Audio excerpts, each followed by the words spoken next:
Here's everything that's wrong with the new Snow White movie. Okay, notice how you didn't swipe up? Let's have a chat. So I really hate the negativity that's surrounding this movie. I feel like most of it is unwarranted considering a lot of people haven't seen the movie. But also a lot of it feels so icky to me because it's mainly surrounding the casting of Rachel Zegler. That was the big impetus for the negativity to begin with. And quite honestly, she is so good in this role. She is a princess, and there's like no way around that. She just is. And I think that for those people who have been complaining about why don't they hire the best people for the job, they did. They hired Rachel Zegler. She was quite literally the best person for this job. So if you're mad at that, you might have to reconsider some of your own ideologies. Just gonna throw that out there. That being said, is this a perfect movie? Of course not. There's no such thing as a perfect movie. Well, except for Paddington 2 and like Dog Day Afternoon, but aside from those two, there's no such thing as a perfect movie. This film, though, is pretty good. I actually really enjoyed the changes that they made to Snow White. I'll be honest with you, I don't remember the original Snow White very well, but I do remember watching it and having a really good experience because I watched it with my family. We'd found a VHS copy of it, and we found an old VHS player that we had, and we were watching it, and it felt really nostalgic, and it was really a heartwarming experience. The only thing I remember was feeling that it was a little bit thin. There was not much of a story there, but again, this was early days of animation, so the fact that they could make a feature-length film animated was a big deal, and that is the big achievement of Snow White. It's the visuals, and I think that that's something that they really brought to life in this adaptation. But they also added a lot more story and more depth to the characters, which I really appreciated. Does it work all of the time? No, but I think that Snow White's journey as a character makes a lot more sense in this film, and they don't erase or take away anything from the original. They get everything that they could from the original, and then they add stuff to it to make it make sense in today's world. And I don't mean in today's world in terms of thematically or the subject matters that they're trying to teach and to reach out to people, but I mean just from a plot point, just from like structurally, movies are very different now than they were 100 years ago. And this film updates itself to account for that change in film landscape just in general, and I think that that's something that gets misinterpreted a lot. I will say some of the best musical moments in this film are songs from the original that come back, like Hi Ho, when the dwarves are first introduced, and Whistle While You Work when they're cleaning the apartment, or I guess you can call it an apartment. But they do have a couple of new songs. Pasek and Paul are the writers of the new songs, and they are very talented, of course, but I feel like they're also kind of one note in a way, and it works in certain situations, and I think that what they really get down is those duets. I think they're like, I mean, if you know them, like Dogfight, that those duets are so good, and they continue to excel at that. Rewrite the Stars from The Greatest Showman, that was probably the best song out of that film. But they just can't do big musical numbers, in my opinion.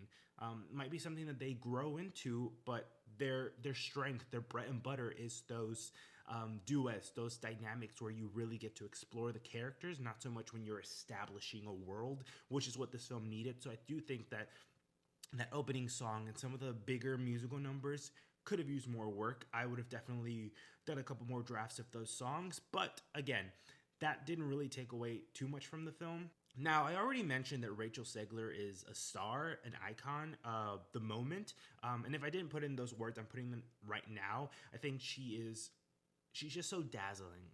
She quite literally is Snow White, and she does a great job holding you to this film and taking you on the journey that this film wants to take you, despite some roughness around the edges in terms of how the film comes together and the edit.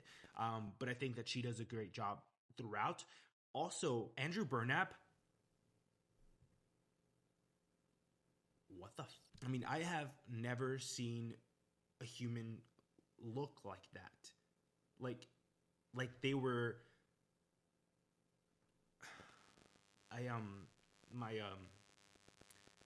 My brain couldn't quite compute it. And watching him in IMAX, not for the faint of heart. Yeah, He does a great job. He plays Snow White's love interest, but he's not a prince in this film, which I really enjoyed the changes that they made to his character because they made him a little bit more dashing, a little bit more dangerous, a little bit of a Flynn Rider vibe to him, which I really enjoyed. Also, he did have, without a doubt, the best new song in this film, which is Princess Problems. And I just think that that is such a clever song and a clever way to introduce what this film is trying to do, which is take you from the original Snow White that you know and that you love and that people seem to really want to hold on to, and then launch her into a new direction. And I think that that song brilliantly captures that. It's funny, it's romantic. This film is really romantic. I was surprised at how romantic it was.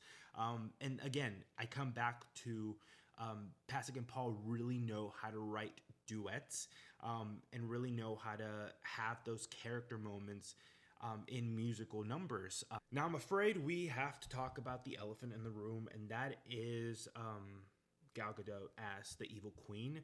I know it is very popular to hate on Gal Gadot just as a person, and I'm gonna remove all of that personal baggage from this because I don't think that it applies to this film.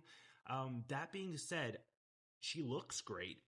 You see her, you see the evil queen, like she leaped out of the screen, out of the animation. That being said, things start to get a little bit looser when she's made to talk.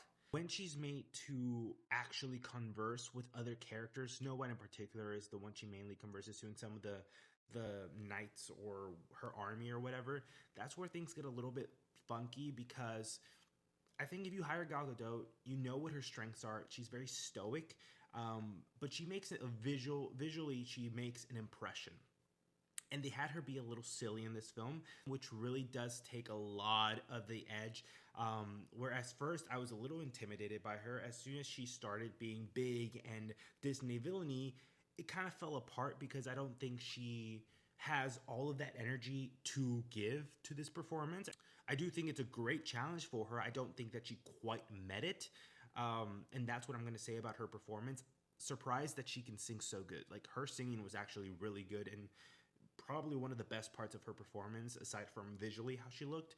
But yeah, it does leave something to be desired. I wish the script would have helped her out a little bit more, or you know what, hire someone else who could do what the script wanted to do with this character. Now, aside from Rachel Zegler, my next favorite part of this film were the dwarves. Now, I personally like them in the trailer. I know a lot of people had problems with the way that they looked, but I thought they were great. They felt like storybook characters come to life, and in the film, boy, when they come on screen, they jolt the film with electricity. Like, it really brings the film together and it brings it to life.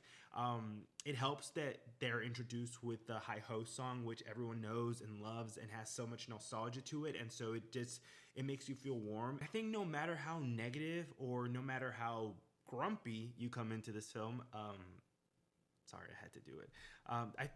This musical number will disarm you or start to loosen you up and start to make you embrace this film a little bit more and be more kind to it. Yeah, I love the dwarves. Dopey's so cute. He's like, I loved him in the animation. He's actually my Disney Plus screen icon. Big fan of Dopey, and he does a great job. Andrew Barth Feldman plays Dopey, and he does a great job. Everyone who is part of the voice cast does a really good job. So yeah, I apologize if you thought this was going to be a bashing on Snow White video, because honestly, negativity is not really what I do, what I like to do. If I don't like something, I probably won't make a video on it, because that's just a waste of my time, and I don't want to feed off negative energy. Personally, it takes a lot of work to make a movie. Not to say that we can't have constructive conversations about films and see where they lack and how they could be better so that we can learn. And if anyone in the industry is listening, which you never know, they can take note. Yeah, that's sort of my vibe. So yeah, if you do go see the new Snow White, let me know what you think. I had a good time with this movie, and it's one of those movies that I'm excited to show my parents in a couple of months when it comes to Disney Plus and when I'm back home. So yeah, for all intents and purposes, Snow White is a pretty good film. And please stop hating, guys. Like, I know this is the internet. That's cool and all. You can do it, no repercussions. But like, it's just kind of icky. Don't you feel icky sometimes? Anyway, that's that.